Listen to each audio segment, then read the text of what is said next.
আজকে মাহে রমজানের 11তম রোজা, 11 নম্বর। আর আলহামদুলিল্লাহ আমাদের ভালোই কাটছে। তোমাদের কেমন কাটছে অবশ্যই জানাবে।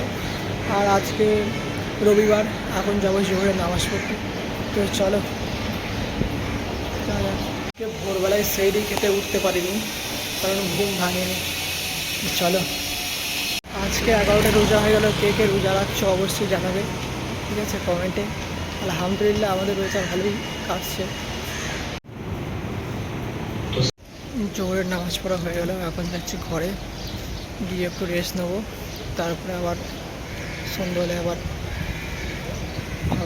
আর আজকে মোটামুটি ভালোই রোদ বেরিয়েছে।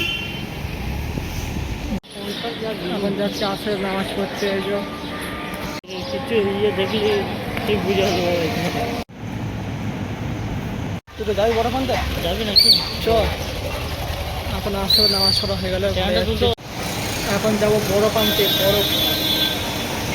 আর আজকে হলো 11টা রোজা। তোমাদের কেমন কাটছে বলবো অবশ্যই। তিনজনে আমরা যাচ্ছি বড় পান্তে, আর হাসছে নাকা।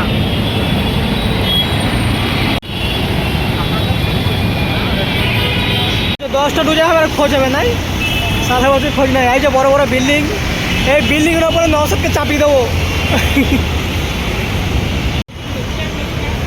এই ওপর দিয়ে কী যাবে বলো তো? ওপর দিয়ে কী যাবে? ওপর দিয়ে কি জানি না। এর ওপর দিয়ে মেট্রো যাবে, ট্রেন। বরফ নিয়ে নিলাম, এবার চলো ঘরে যাওয়া হবে। এই গাড়ির ভেতর ছিল, গাড়ির ভেতর থেকে বার করে নিলাম আমরা। এইদিকে এখন বেলা আছে, আর দেশে হলে এখন কখন সন্ধ্যে হয়ে যেত। হ্যাঁ, রাত হয়ে গেছে। হ্যাঁ, 11 নম্বর রোজা। আলহামদুলিল্লাহ আমাদের ভালোই কাটছে। তোমাদের কেমন কাটছে অবশ্যই জানাবে।